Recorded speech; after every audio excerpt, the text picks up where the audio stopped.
Welcome to 700 Club Canada today, and as we begin today, we felt it was really important to recognize a very somber anniversary that has just passed.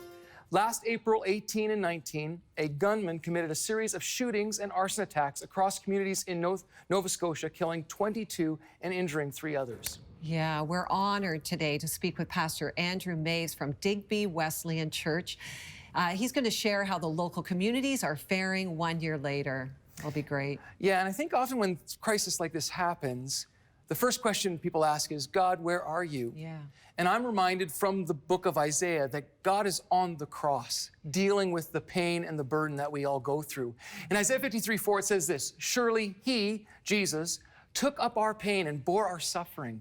He was crushed for our iniquities. The punishment that brought us peace was on him, and by his wounds we are healed. And so God is right there with us in our pain. He's doing something about it. He's healing us. You know, that's so good, Bill, because, yeah, it is, where are you, God, or why? Yes. And when we look to the cross, all of our questions are answered, really, in Jesus. That's right. And so no matter where we're going or what we're going through, we know that he's with us, and that brings us amazing peace. It does, and so much has happened around the world and in Canada over this last year, right?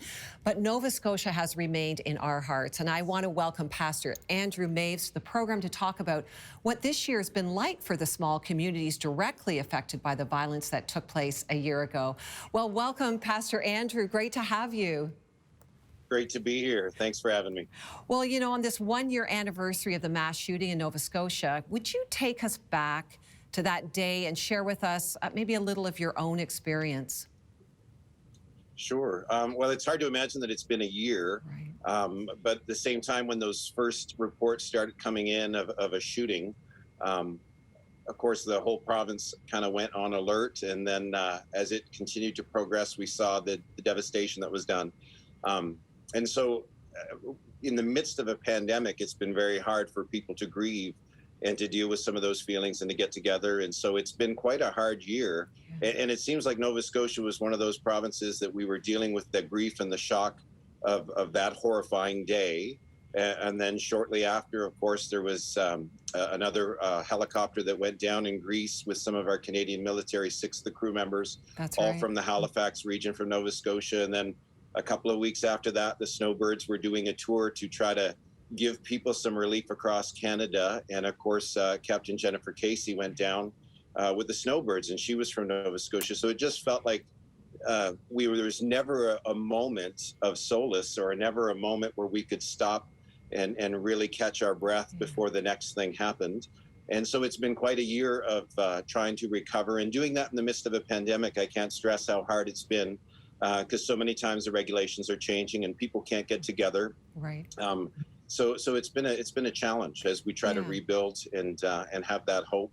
And the church has had its challenges too in that. I mean, we've been able to reach out to some people and start those conversations as people seek. And we've been praising the Lord for some of those conversations that are leading to even greater questions. Right. And that's been a blessing despite the curse. Well, you know, tell us a little bit about maybe the impact on the community, but how are people rebuilding, not just your church, but the communities around you? Well, it's been an interesting time. I feel like some of those communities are starting to reprioritize. We're starting to understand how beautiful it is to have one another and to lean on one another.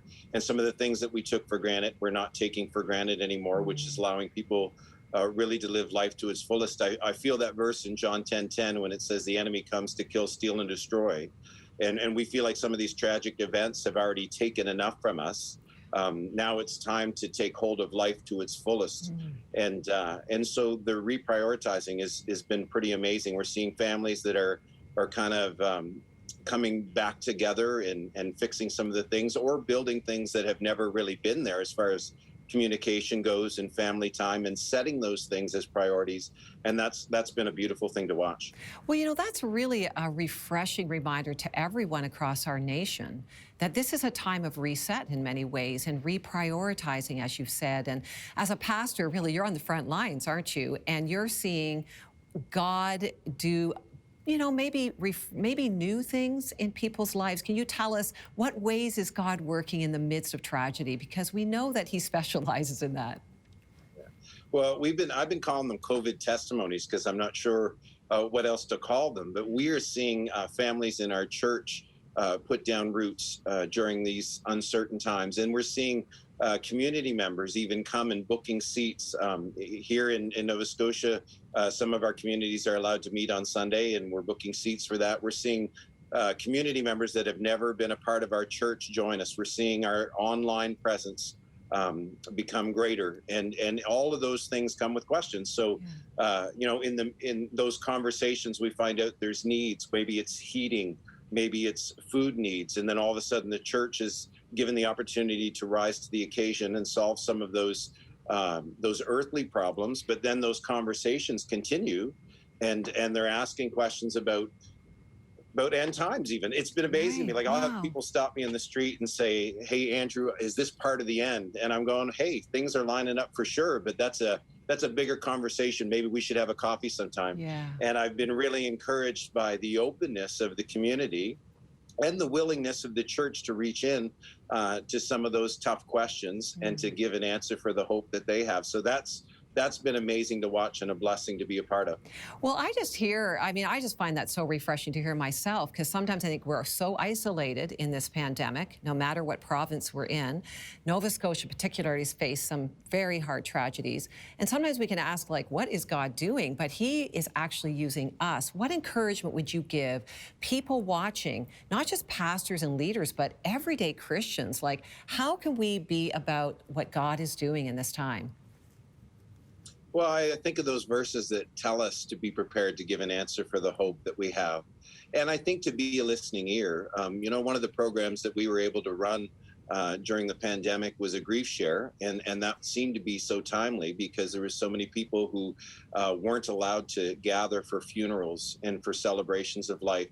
And so even though we were socially distant and we had to book seats and people would come in, it gave them a chance to be heard.